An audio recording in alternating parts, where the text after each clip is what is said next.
Aglorev Magazine Live is brought to you by Elon's Energy Exchange. Express yourself without saying a word. And Aglorev Entertainment. Mind, body, soul, energy healing. Welcome back to Aglorev Magazine Live. Have you been doing the homework? Have you been using the information that I've provided for you to help level up and maintain your peace during this tumultuous time? I hope so. And it's never too late to start, even if you don't completely believe or understand. Try something small and see what happens. You have nothing to lose. And with now being a very astrologically lucky time, you have everything to gain. I have more astrological guidance for you, as the energies are literally changing by the second. The ocean is changing polarity and Iran is retaliating. Do you feel obligated to kiss anyone that wants to kiss you? Well, I have strategies to navigate that type of situation so that you keep your peace, physical and mental health. Cierra is dumped from Love Island, USA for using racial slurs on social media.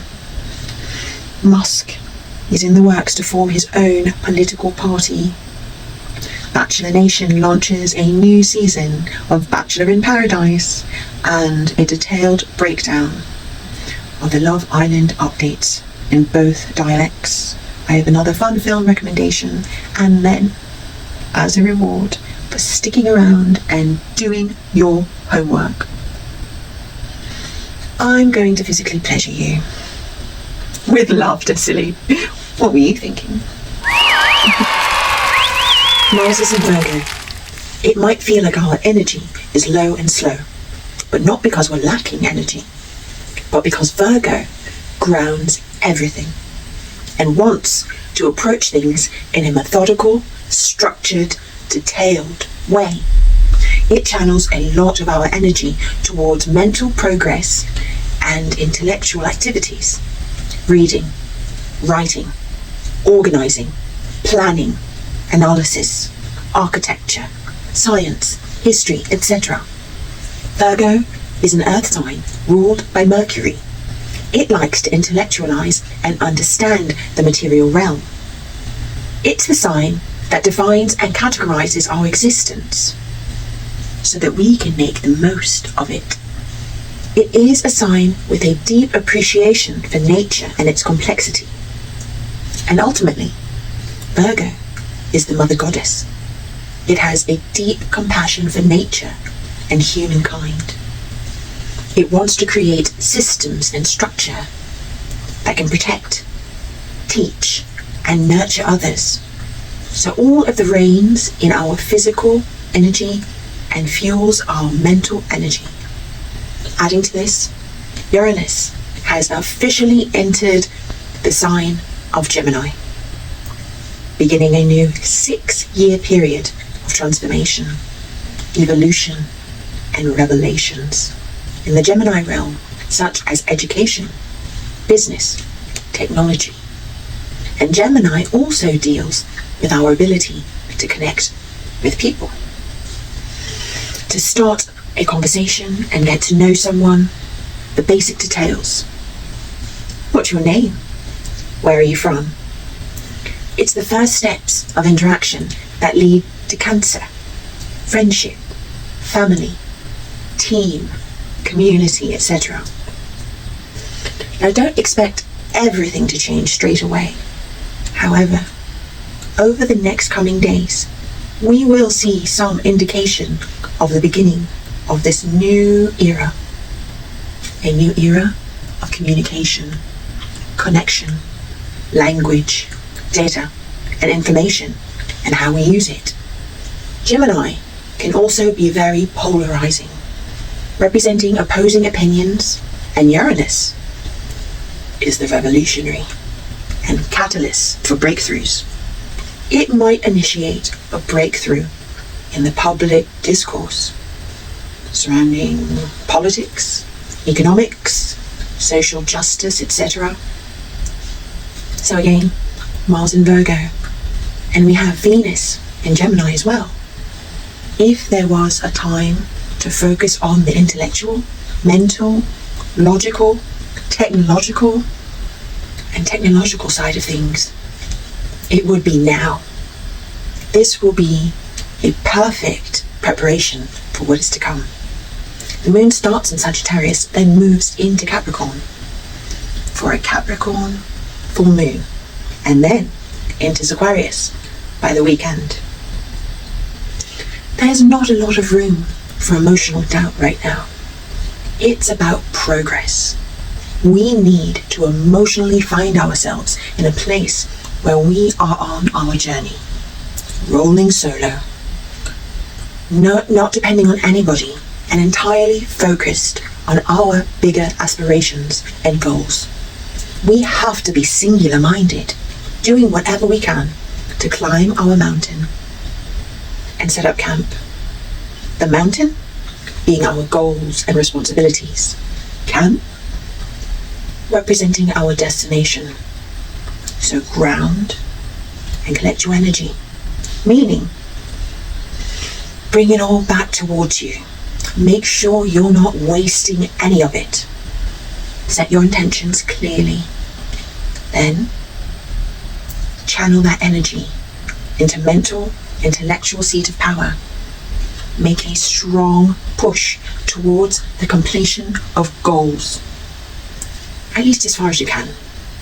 And watch out for potential breakthroughs and massive shifts in the world of communication, technology, business, education, etc.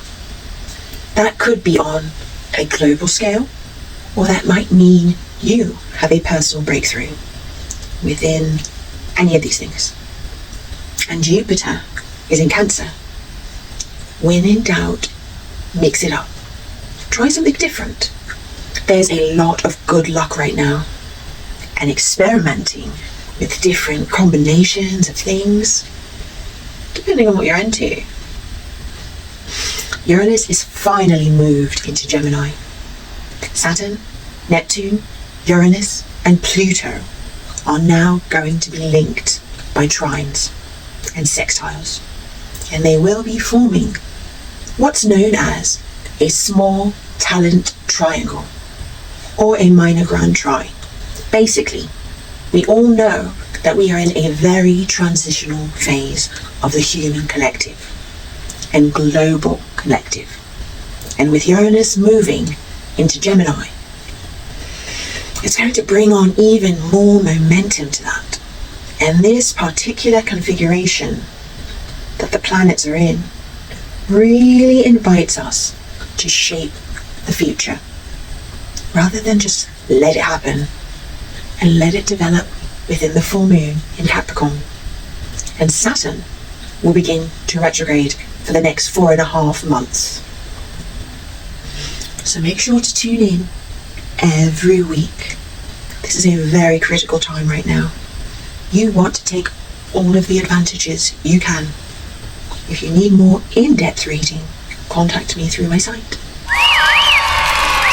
In a world with a fast dating culture, shaped by social media and reality television, you may feel pressured to move at a pace that you're not comfortable with. You do not need to engage in any physical activity with anyone for any reason if you don't want to. Something like a kiss may seem harmless, but even a kiss can have permanent negative consequences on your mental and physical health. You can avoid the kiss, explain yourself, or just say no. You don't need to kiss anyone that you don't want to kiss. Don't be afraid to just say no. Be prepared, be kind, be respectful, but make sure not to let anyone take advantage of you. Advocate for yourself. Only kiss people you truly want to kiss. Let the person down easy. You don't need to violently reject a person who just wants to kiss you. Try to put yourself in their shoes. Imagine the amount of courage that it takes to ask a person for a kiss. Look for a way to respectfully decline. Try saying, "I'm sorry, but I'm not romantically interested," or "I love our friendship, but I'm not ready to take it to that next level," or "Thank you, but no thank you," or "I'm flattered, but I'm not interested." Shake your head no, as if you were out on a date, and then make a move to kiss. You don't pull away or scare them. If you pull away, they may feel rejected. It may also be effective to just look in the other direction. Smile after you say no, so they don't feel rejected. If you don't smile, then they will probably assume that you don't like them. And if you do like them, but you just don't want to kiss them, then you can explain why. Mind your signals. Try not to flirt in a suggestive way. If you don't want someone to try and kiss you, be very careful about how you interact with them. In general, a person will be more likely to try to kiss you if they think that you want to be kissed. Perhaps you like this person, but you aren't ready for a kiss. Be clear about your expectations. If the person goes for a kiss, let them down gently and explain why you don't want the kiss. Avoid being alone together. A person is much more likely to try to kiss you if you are alone together and having an intimate moment. Invite friends out with the pair of you, or make sure that a friend is with you at all times. Spending time in public places where they will be unlikely to try for a snog. Divert the person's attention. Talk about something unrelated to kissing, something that will make it very hard for them to sway back to the subject of kisses. Suggest an activity that does not have much chance of leading to a kiss. If you are refusing a kiss from a partner, hold their hand or rest your head on their shoulder. Show your partner that you can enjoy physical contact without kissing. Constantly suckling when you're with them, it will make your mouth more difficult to access if you suck on a lolly, so they can't kiss you. You can also give them the cheek. If someone goes for a kiss, divert them from your lips by tilting your head slightly to the side and make it clear that you are offering up your cheek instead of your lips. The kisser should get the head. You can also make an excuse. Say that you could have a cold, or that you're recovering from a virus. Tell the person that you have a cold sore on your mouth, or that you don't want to kiss anyone in case you transmit the herpes simplex virus. Claim that you have a severe case of halitosis. The problem with this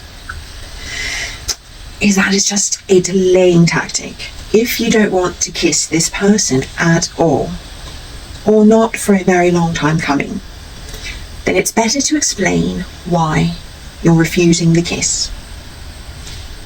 You don't need to prove anything, but it might get the person off of your back. Be honest and straightforward. If you aren't in the mood, say that. You aren't in the mood. If you aren't romantically interested, then be truthful about it. It is perfectly valid to not want to kiss. Do not let the person convince you to kiss them, even if you aren't sure. Don't over-explain.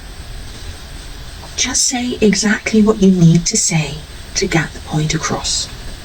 Tell them that you're not ready to kiss yet, If they truly care about you, they should respect your wishes and wait until you are ready. Do not let anybody pressure you into a kiss. It will be much better if you are ready for it. Tell your date beforehand that you don't like kissing. This way, they won't try to kiss you if your date still tries to kiss you. Then consider whether this is really someone that you want to be with. Leave or change the subject. Sometimes a person will just keep asking you for a kiss. And if you've made it clear that you are not interested, try to talk about something else. This doesn't work? Then find an excuse to leave as soon as possible. Do not wait around. If someone's making you feel uncomfortable, it's possible that the only way to end this situation is to leave. Cierra Ortega, a contestant on this summer season of Love Island USA, has left the villa just 1 week before the reality television dating show's finale is set to air on Peacock. Ortega's departure was announced on Sunday after resurfaced social media posts in which she allegedly uses a racial slur against Asians being circulated online. The backlash against the LA-based influencer hit a fevered pitch in recent weeks, with many fans of the show calling for her removal. Ian Sterling, the show's narrator, announced that Ortega had left the villa due to a personal situation. In Sunday's episode, no specific reason was given. This isn't the first time a contestant on this season of Love Island USA has been booted from the villa after using a racial slur on social media. Yulisa Escobar, who appeared in only 2 episodes, was abruptly removed from the show after clips of her using a racist slur on a podcast surfaced online. Contestants were also not told why Escobar left. Ortega was introduced on this season of Love Island USA at the end of episode 2, where she entered the villa as a new bombshell, a potential love interest for fellow contestants. She eventually went on to form a connection with Nick Van Strenberg, a registered nurse from Jacksonville, Florida. Ortega's departure comes after weeks of backlash from fans who uncovered 2 social media posts in which she used an anti-Asian racial slur. The first instance is an Instagram story, reportedly from February 2023, in which Ortega appears to speak candidly about why she's getting Botox. Ortega had reportedly written, "I can also be a little chinky when I laugh, smile. So I love getting a mini brow lift to open up my eyes and get that snatched look." Another Instagram post, reportedly from 2015, shows Ortega smiling at the top of a hill, presumably after a hike or a run, with the caption, "Still jinky even at the top." Ortega, on a separate occasion, was apparently made aware of the word's racist connotation, but continued to use it anyway. One TikTok user posted a screenshot showing that one of Ortega's Instagram followers had sent her a direct message in January 2024, letting her know that the word is so derogatory. Ortega reportedly responded, "Oh man, thankfully that's not how I used it." Several fans immediately called for Ortega's immediate removal, saying that she should be held accountable for her use of the word, whilst fans argued that Ortega may not have known that the word is considered an anti-Asian racial slur. Others believed her use of the word was intentionally harmful and should be taken seriously. Ortega, prior to her sudden departure, was coupled up with Nick. The pair first coupled on episode 6 after immediately hitting it off. Nick was then momentarily dumped from the island during Casa Amor week. when new female and male contestants were brought in to test the current contestants' existing connections, but later returned to Ortega in a tearful embrace. They then became closed off, a Love Island term for focusing only on each other. Following Ortega's departure in episode 30, Nick revealed that it felt bittersweet without her. It is bittersweet. I was kind of really excited to feel closed off with somebody, Nick said. It took a lot for me to get to that point, but it was just not meant to be. Nick is now coupled up with his fellow contestant, Olandria Cotton. Together they are affectionately referred to as Nicolandria. Ortega's friend influencer, MJ Hegderman, was in charge of posting on her social media accounts during her time in the villa. Hegderman, in the week of the controversy, has since announced that she's taking a step back. Hi guys, I see your comments concerning someone I love and care about. I want to be clear that I do not condone racism, bigotry, or hate in any way, shape, or form. Nor was I aware of the recent screenshots until they were posted. Hinderman wrote on July 4th, I discovered it at the same time as all of you did. I cannot speak for anybody or make any statements besides my own, and decided to take a step back from running her account. Ortega's other friend, Johnny Olivia, who is part Filipino, shared a similar statement on Instagram story. I'm sure many of you have noticed that I've refrained from talking about my Love Island friend and have stopped publicly supporting my friend on the show. This was after I saw a post involving a racial slur for the first time. Olivia wrote, I loved supporting her during her time on the show. But once I came across that post, I felt it was necessary to take a step back. I do not support that kind of language. Never have, never will. Since Ortega's use of the anti-Asian racial slur became public knowledge, her popularity on social media has dipped considerably. Ortega reportedly lost more than 120,000 Instagram following the 1st of July episode of Love Island USA. Whilst Ortega has yet to respond to the backlash herself, her family has shared a statement on her behalf. Ortega's family also revealed that they've received a slew of threats since the social media posts have resurfaced, and are asking that audiences be kind. While Cierra is not in the villa anymore, she is still away. She hasn't had the chance to process any of this or speak for herself. Ortega's family wrote on her Instagram story, but we know our daughter. We know her heart. And when she returns, we believe she'll face this with honesty, growth, and grace. Jeremiah Brown, who exited the villa in episode 18, said during a TikTok live stream, I do not condone no type of racial slur, brother. I've been dealing with them my whole life, bro. Belair Walker, a Filipino-American who was dumped from the villa in episode 6, posted a lengthy response to Ortega's reported use of the anti-Asian slur. When I first saw what my fellow islanders said on their social media pages, I was incredibly heartbroken, but I wanted to wait until they left the villa and were able to address the situation, genuinely apologize, and commit to learning from the experience before deciding how our relationship would look moving forward. Walker continued, as screenshots continued to surface, it became clear that I could no longer support this person and made the decision to unfollow them a couple of days ago.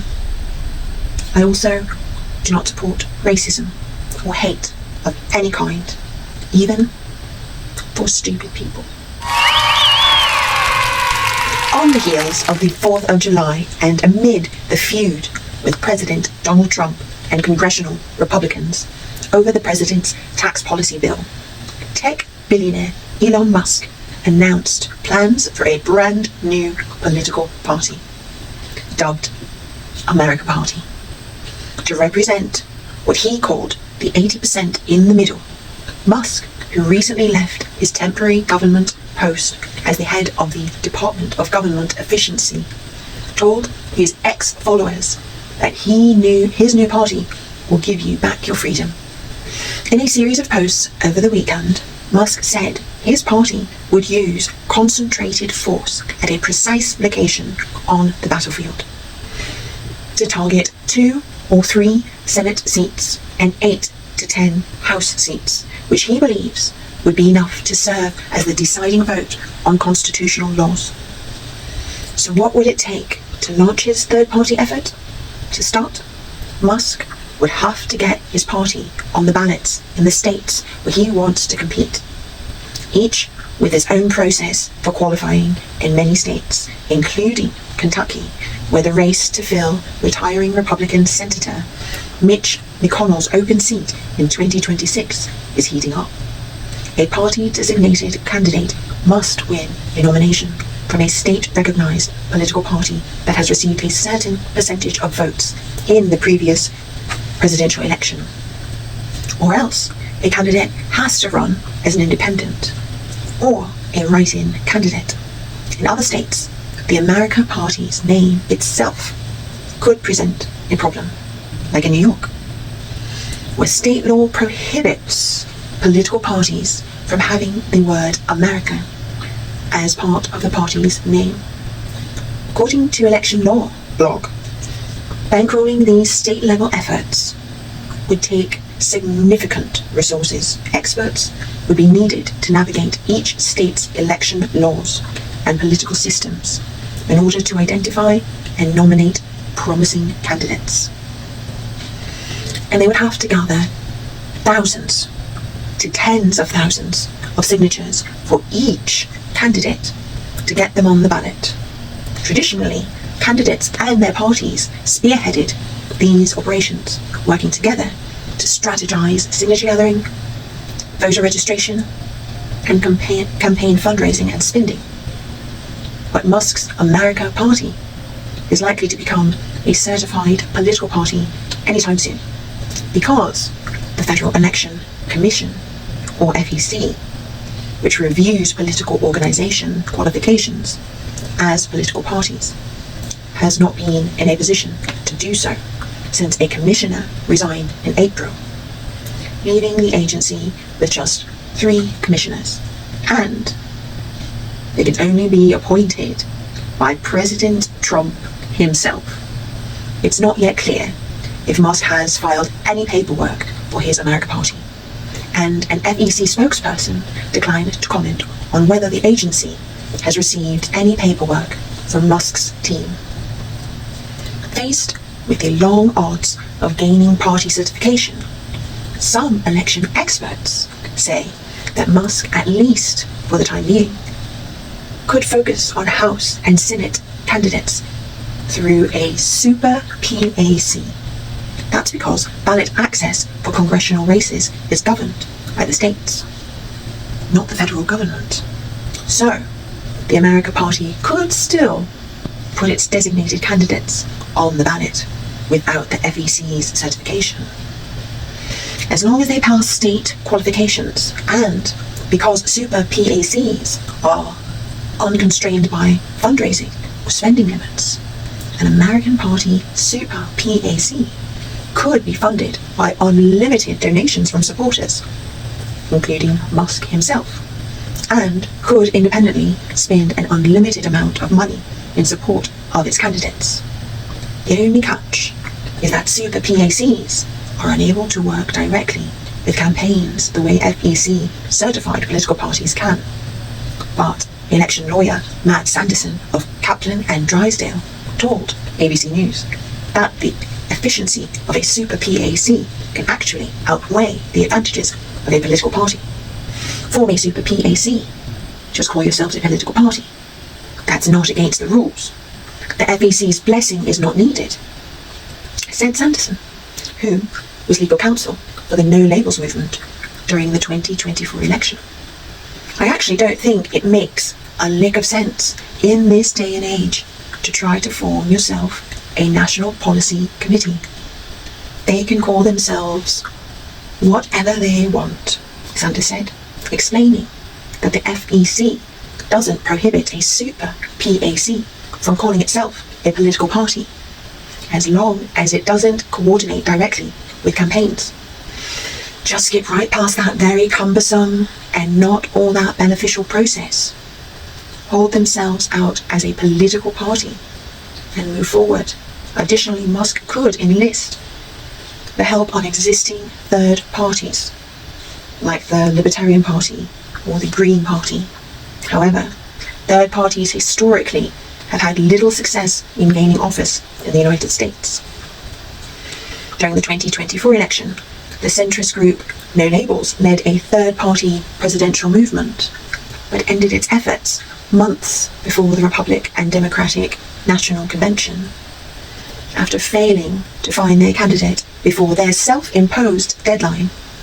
Long-standing Libertarian Party nominee Chase Oliver ran in the 2024 presidential race, but received less than 0.5% of the total vote. Still, a possible collaboration could be in the works. Musk has been in touch with one-time Democratic presidential candidate Andrew Yang, who in recent days has a third-party centrist effort on his own. A source familiar with the matter confirmed to ABC News. Caleb Burns, an election lawyer at Wiley and Ray, acknowledged the potential significance of obtaining official party status through the FEC instead of bypassing that step with a super PAC, stressing the role of a political party as a brand for politicians. The success of any new political party will turn on whether there are sufficient candidates, and by extension, members of the public interested in aligning with that new brand, Burns said. If the answer is yes, then it makes sense to do everything possible to enhance and promote that brand. Which means proceeding with the organizational and legal burdens necessary to create and formalize a new political party. The critical predicate, however, is the political question of whether or not there is sufficient interest in a new brand of politician, Burns said. So that it seems we will have to wait and see what Mr. Musk concludes. So we are starting another season of Bachelor in Paradise, where a lot of the people have been on the Bachelor and Bachelorette contestants come together in a very beautiful environment, try to find love together. They already know that they're looking for love because they're on the show, and they bring back ones that may have had a bad reputation, and we get to watch their loves play out. This is also a competition, so people get evicted as well as new islanders come on, or I don't know if they're on an island, but new people come on. So the connections get tumultuous, it's a little bit crazy, and there are going to be toxic traits and personalities. So I believe it's only going to be a few weeks. So for the duration of Bachelor Paradise, I'm going to be dedicating the red flags to that.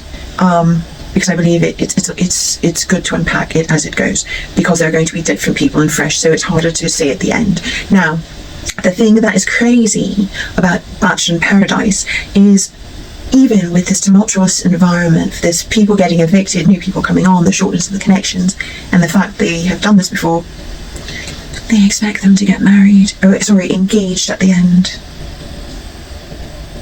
They expect them to get engaged, and many have, and some do get married. Granted, when you're both in alignment and you're both ready, and it's just intense, and so a lot of toxicity comes out. So they just started. This was the first week. They're just connecting on the. This is their first matching, so there are no overtly red flags right now. Right now, this is just an introduction to the new season of Bachelor in Paradise. They're beautiful people. Their former bachelorette, Hannah, is there. Wells is back, of course. And Dale. That is going to be the dark horse, Dale, because all of the women are interested in him. He has that reputation. He's still incredibly good looking, even though you can tell that he's seasoned, and he's successful. So I feel a little bit of playboy, F-boy tendencies, but we will see if he is serious or is here for a little bit of camera time. Either way, it'll be entertaining. Let's see if we get any good relationships out of it. We also have Jess, who picked Spencer, which I'm very happy about that. She did not pick Sam, who was the decoy. Jonathan got picked, which I'm very happy about that. There was just like a lot, yeah. But anyway, some of the red flags will come out and we will go over them. But, you know, watch along with me and be entertained, and then we can discuss when you tune in each week. Or just come for the astrological advice, that's fine too. But stay for the jokes. Stay for the jokes. Quite funny. Now let's get into that Love Island UK. There is so much to unpack. Okay, so first let's start with a lot of the problems that it creates in popular dating culture. Okay, first we're going to start with the fact that it trains you to share all the aspects of your relationship with everyone. It normalizes it, it makes it almost a priority, and you're shunned if you don't do it. The thing is, you don't want people in your relationship. You don't want interference. You want to give the least amount of information, because as soon as they know, just like they did, they're going to hold you to whatever they feel your behavior should be, and they will withdraw their energy and their attention as a way to punish you if you don't obey them. So, as much as possible, do not be telling people your business unless the relationship is over, because at that point they can help you get out of it. But if you seriously want to be with this person, if you want to stay with this person, if you have intentions to continue the relationship in any form, do not allow others to add their energy and their advice, even family, especially family sometimes. That may be controversial and that may get a lot of people up, but that is, even parents. You need to be your own person, and you need to be grown up enough that you can stand on your own 2 feet and you can navigate this on your own. You are not relying on your parents to sort your problems for you. Another thing that it does is it trains you to like to watch your partner cockholding. That is something that is forced upon you, and you need to be okay with that. That's not something that you should be okay with. Whether you agree that humans should be monogamous or not, when you're with a partner, it's respectful, even in polyamorous relationships, unless they agree on sharing partners, etc. It's all about boundaries, it's all about rules. Have your own. Make sure you know what yours are. Make a list, and so that when you are faced with a situation, you know how to behave. It also prioritizes the physical connection. The thing that everyone fancies a kiss straight away, everyone's slamming their tongue down your throat straight away. Everyone is very physical very quickly, and it is making relationships physical based, and that is not where they want to be, where they want to. That is part of a relationship, yes. That should not be the only thing. Some types of connections are based on physical. I am not shunning those. They have their purpose as well. However, if you want a relationship, you want someone to respect you, and you want to grow something healthy, you need to be more rigid with and more strict about your physical space, how you interact, your body with theirs in all forms, kisses, hugs, further. Now we're going to kind of break down each person, because everyone's kind of a train wreck right now. There are no solid relationships. It's like everyone's day one. Like nobody, with the exception of Tish and Meg, but I'll leave that for a little bit. Let's start with Harry. Harry knows what he's doing. He is a classic pretender. He is a classic breadcrumber. He knows what he's doing. It's just that it's a little bit more difficult to do it in a house with cameras and where people exchange information, which means on the outside he is probably lethal. Although I personally don't find him the most physically attractive. Perhaps he is intelligent, his personality, his charisma, his riz ups his ranking, but yeah. Now then we have Cierra. She is stigmatized. She cannot see past. She even says still, "You are perfect for me." If he would say, all of these women would drop if he said yes. Really? there has to be something we're missing. It's probably large. They probably know and they see it and it's large. And yeah, anyway, which brings me to Helena, the other person in the triangle, and the one who, with each passing episode, I am convinced has Y chromosome. Her and Yasmin, they have Y chromosome. I am so certain of it. The skeletal, the hip to shoulder ratio, the muscle tone, and Yasmin, those are Y chromosome muscles. The neck, okay, but that's what we're here for. But anyway, not, you know, I'm not going, if they are, that's fine, but it's just, it would, why they are not letting that be known. Anyway, Helena is that side chick. Everyone uses Helena as a side chick. Harrison uses it. What's with the H's? Like, seriously, all of the H's are all together. But yes, they use her as a side chick, and they use the other one as their quality girl, the Tony and Shakira. But Harry got caught out. That's why he had to break up, and so he was like, I might as well make the best of the situation until I can go back to her, give her some time to cool off, probably is what he's thinking. Because she already proved to him that he could come back. Ladies, let this be a lesson. Just because he comes back, that is not a flex. He's seeing if he can. You letting him back makes him flex harder. So how many times are you going to let him do the same thing? How many times is Helena going to let him reject her? How many times is Shakira going to let him make her a fool? And this is how you can see someone with emotional intelligence and a good head on their shoulders get played. Because Shakira, she has a good head on her shoulders. She was doing very well. She was my most emotionally intelligent in the beginning. Now, we'll see. Helena, calculated. And she's the side chick, but everyone tried to make her feel comfortable by giving her 2 rings in the Kiss, Marry, Pie challenge. And the thing is, that is also how they humble you. They gave the ones that they really fancied a pie. They did not give them as much attention to humble them, to make them feel more vulnerable and more humiliated so they can have them at a lower price. Whereas they gave Helena the ring, saying, oh, I will give you a title and exalt you, to keep her strung along, to make her feel as if she was the prize. Do you see how that psychological trick works? Pay attention. They're showing you exactly what they do. Breadcrumb the one that you're just using. Lower the value of the one that you really fancy so that you can get her at a better price. Play them against each other so emotionally they are addicted to you. Harry is very smart. He's doing it on purpose. He knows exactly what he's doing. He's clever. It's just he's on telly. So he is lethal in the real world. Then comes to Emily. She doesn't really do much, but she's sweet and she's good for Tommy. Tommy deserves her. It's kind of like a little bit more of an honest version of Meg. She probably won't stray. Tommy, he's a dark horse though. He's a dark horse. If the connection with Emily doesn't work, he's a dark horse. After that strip challenge, Tommy's got a little spice in there. He's got some sauce. He just maybe needs to steer it up a bit. Yasmin, I don't know if Yasmin is ever going to really find a connection. Yasmin is just a different type. I think Yasmin's there for holiday. Yasmin can't decide. Well, there's that Y chromosome thing. But anyway, Yasmin we'll leave her. Then there's Tony. Tony is an oxymoron as well. She has high self-esteem. She was willing to walk away, however he got her back. So even the smart ones, lovelies, even the smart ones, they can work their charm and get you back.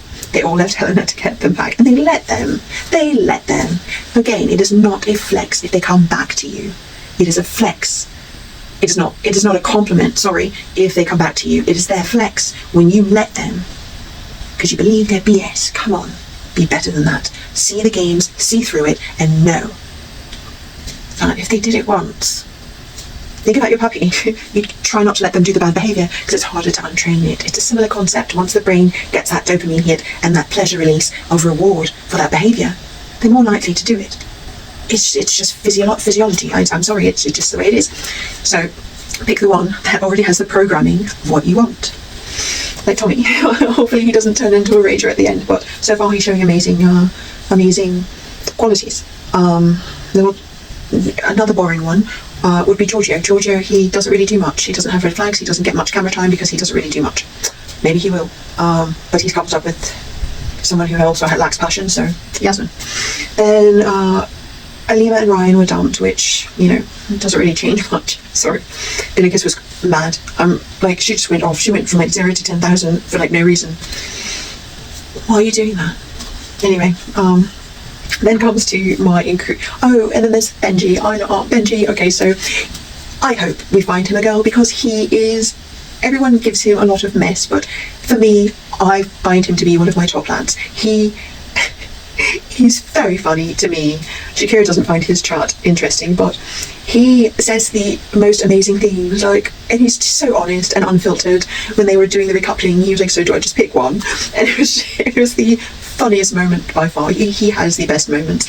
I hope they find someone for him, or maybe Shakira finds I don't know, I don't really think Shakira is good enough for him at this point. I hope they find someone fresh and beautiful and cute and bubbly for Ben, because he would do well with the sweetheart. But my growing favourite couple, which for toxic reasons is Meg and Dijon. Okay, they are like that gangster ride or die toxic. I'm guessing she's a fire sign, either a Leo or an Aries, and he is an air sign, either a Gemini or a Libra. And I'm thinking he eggs her up, he balances her out, she's fiery, and she's just at any moment just tear someone up. But they love it because he fights for her, she fights for him, and it's just adorable. It's slightly toxic, but their energy could make it work. So they are slowly beginning. The only red flag, well, it's a big red flag, is that Jean seems to have a harem mentality. He seems to have top girl, then a middle girl, but he doesn't quite say it like that. But on the outside, I do believe he will have a main, maybe a side, maybe just like every now and holiday treat, I do believe that he has that kind of harem mentality. So that's the only thing to watch out with him. But they are growing to be my favourite couple. They are adorable. But yeah, this week, no really solid connections aside from Dijon and Meg. And yeah, so we'll see how this goes. We'll see. At this point, Dijon and Meg are there to win it. There is no real competition. So yeah, let's keep watching and keep watch it for entertainment. Don't follow anything they do. Love Island USA is full of drama and does not disappoint. So much real life and in-villa drama to unpack.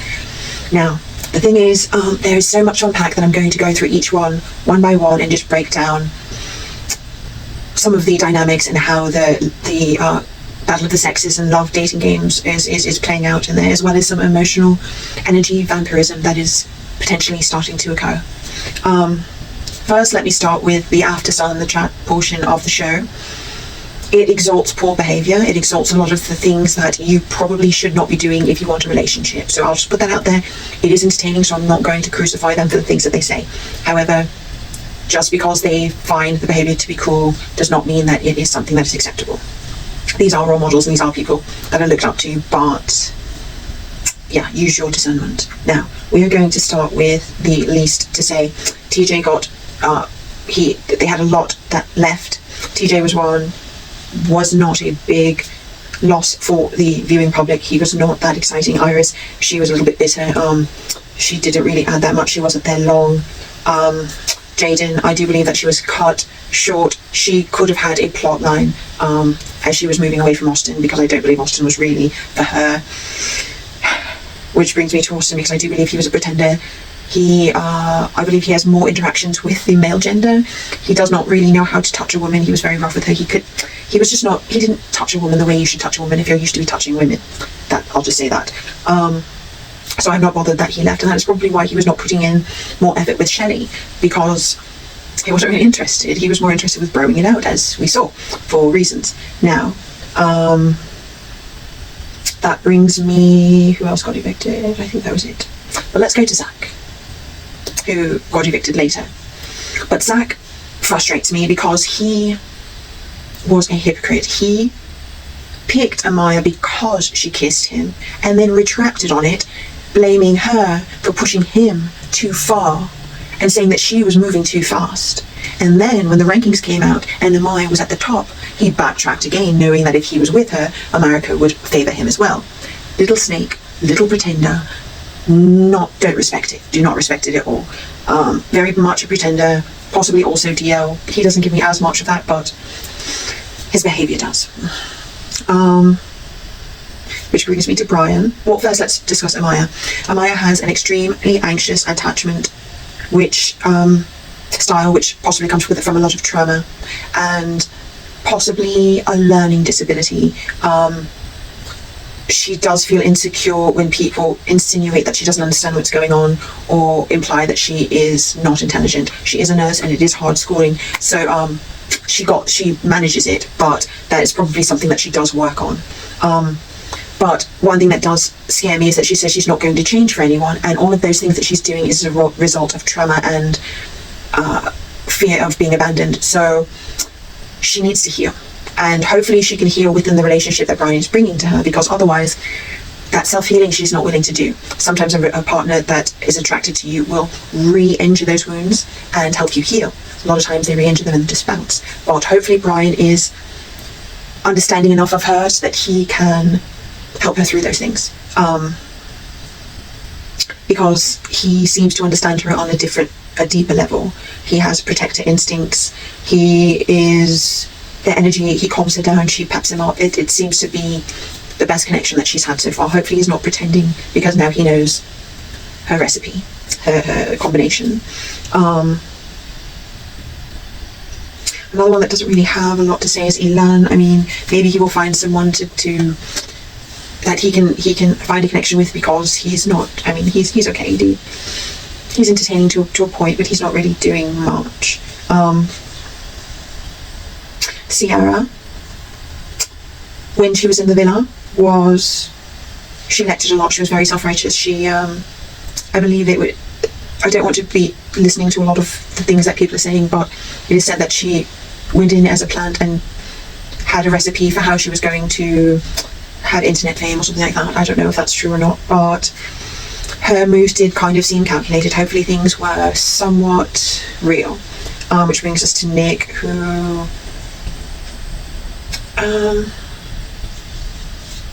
on all counts he is loyal. He does not look like he would be. He looks like he would be an F-boy, and he possibly is in real life, but from what we see on the show, he is loyal to his friends, he is loyal to his girl. Aside from the fact that he kissed Olandria after he had already had intercourse with Cierra, that was kind of a weird line so that gives you an insight to maybe he is not as good as he is trying to portray on the show, which brings us to Olandria, who they are now a couple with, because Cierra got taken away because of the scandal of her social media. Olandria, that is a big one to unpack, which also coincides with Huda. So Olandria and Huda, they are two sides of a coin. Now the thing is, there's something called sexual market value, and based on your sexual market value, it helps you navigate the dating world. And to understand what sexual market value, check out my series on Instagram and TikTok. But anyway, sexual market value of Huda is higher than Olandria's. So the things Huda did were more threatening, whereas Olandria was not considered a threat. Now, when Jeremiah was in the villa, it neutralized Huda's sexual market value, so everyone was able to be friends with her. You know, that hot girl that as long as she has a boyfriend, you're okay with her coming around, okay, because she's neutralized. Olandria had low sexual market value, which is why even after Cierra heard that she kissed Nick after they had had intercourse, she wasn't bothered. She didn't feel threatened. So the things she did, they didn't take it as a big deal, whereas the things that Huda did, because of her high sexual market value, they were scared. That's why they all ganged up on her.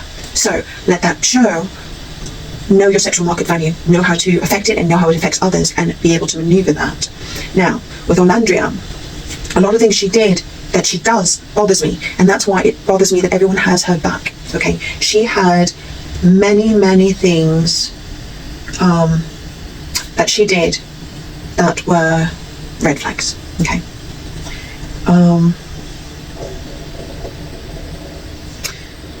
First, let's start with the fact that she kissed Nick after she knew he had had intercourse with her friend. That's a red flag in my opinion. She told Huda's secret about her kissing Chris, what she said in confidence. That's a red flag. She told Megan Thee Stallion, when she asked her about her physique, that it was all genetics, when you can see the stretch marks and the surgery marks. No shade, no insinuations, but again, red flag online that. I just, and the thing with her is, she, even after Taylor picked Clark twice, and she would have gotten evicted if they hadn't voted to keep her, she still thought that that was a connection she wanted to explore. How many times are you going to give someone a chance to reject you? Only give them once. And if they try to re-enter, charge a fee. Yes, a physical monetary fee. And never go back to where you were when they damaged you. Never let them get that close. And know that because they did it once, it's probably, don't count on it as being a fruitful relationship. At that point, you were on defense, and you were there to recover the damages that were caused. That is the mode you should be in.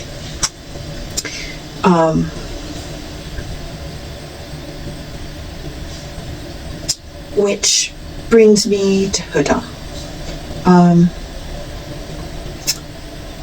Now, that is the interesting one, because Huda seems to have attracted what I believe is an emotional vampire.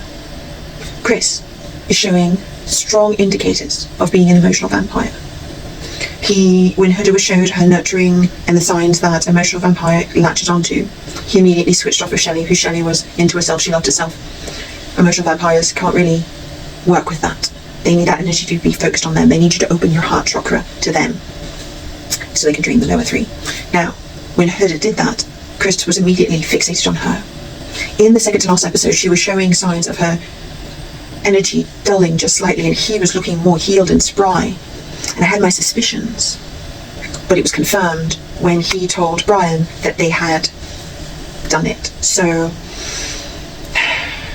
if as you watch Huda's energy slowly dull, watch as Chris starts to look stronger, healthier, more vibrant. You're watching an emotion. Possible. It could. We'll see. But I'm calling it here. I do believe that is what is happening. And he knew he could not get that from Shelley because Shelley was too in love with herself, which brings us to Ace and Shelley.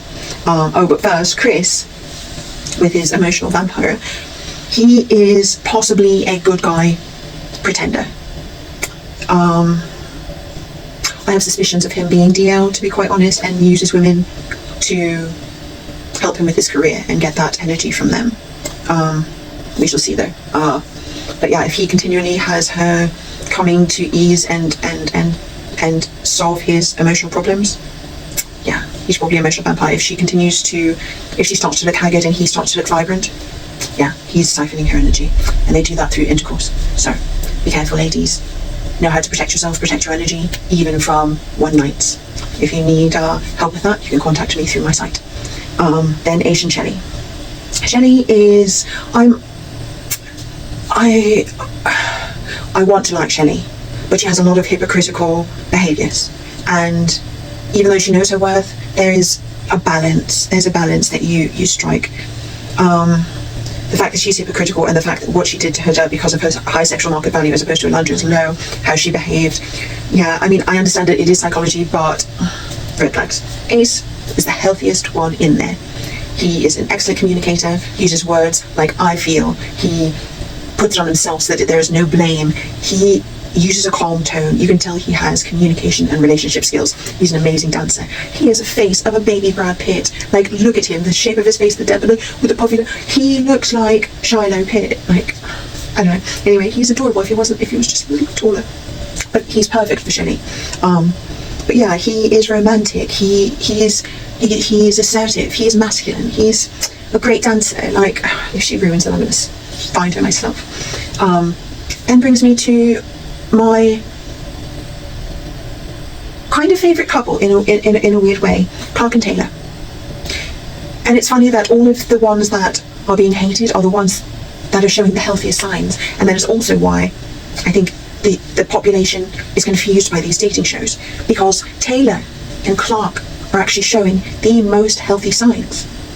Taylor, you either are attracted or you're not. There's a spark, you can't help it. He couldn't force it with Elandria. She had low sexual market value. He is attracted to a certain look. You're normally attracted to those who look similar to your family in a way. Features, not skin colour, but sometimes people in different races will have similar features and they'll feel more comfortable. Taylor recognised it. He chose Clark several times. Elandria just kept coming back. Because he had to fight everyone to defend their love, it increases the vasopressin. They are helping, you know, like when the teenager fights against their parents for that first boyfriend. It's a similar idea. The more you have to fight for something, the more valuable it is to you. So they are essentially making him fall more quickly and more steadily and more deeply in love with her. Then he was about to go home, and she stood beside him, shot it through the roof. They are fighting for each other. They are demonstrating in front of the world that they choose each other time and time and time and time again. And although he was a little bit dodgy with his conversation with Alondra, I believe it was because that was his way of keeping the peace, because he knew she was going to crash out like she did at the competition, in which she crashed out. That was just ridiculous. But yeah, Taylor and Clark are ironically the best, most solid and healthiest example in the villa right now. No one else. I mean, Ace and Shelley, they're kind of healthy, but no, Ace is the healthy part of that. Shelley, I believe, has a lot of damage and trauma. Ace sees the beauty in her, but she may damage him and then make him backslide. So hopefully that does not happen. Hopefully he can heal her, which you don't need to go out and looking for a relationship to heal, but it can happen. But yeah, there was so much to unpack. It was so full of tumultuous energy, so many things happening. And yeah, the public is crazy in how they rated everyone, because it's showing that these reality shows are training the public with this wrong mindset. So hopefully you learned a little bit. Hopefully you apply it to your lives. Hopefully you know the difference between good relationship behavior and heading for a heartbreak relationship behavior. So you be healed, attract someone healed, and have a healthy relationship. If you need help with that, contact me through my site. Always happy. Okay, so my movie recommendation this week is Heads of State on Prime Video. It's with Idris Elba and John Cena, two action powerhouses, very attractive fellows, and one, Idris is the Prime Minister and Cena is the President, and they get into kind of a hijacked situation where they face a lot of physical combat. There is not a lot of crimson, however there is a high amount of violence, so I wouldn't say it's necessarily something to watch with young family members. However, it could still be kind of a family film. It does have humour. John Cena always has that cute little witty side. He's actually surprised, well, I guess not surprisingly, because he was a wrestler and they say that's kind of acting, but he does a very great job. Idris, always amazing. They have a little bit of a love interest. They have some good actors in it. It seems like it is high budget. It is not the best written plot, but it is entertaining. So, you know, I would give it like maybe a 4. I would give it a 4. It is good, but it's not like The Gorge. But yeah, check it out and let me know what you think in the comments.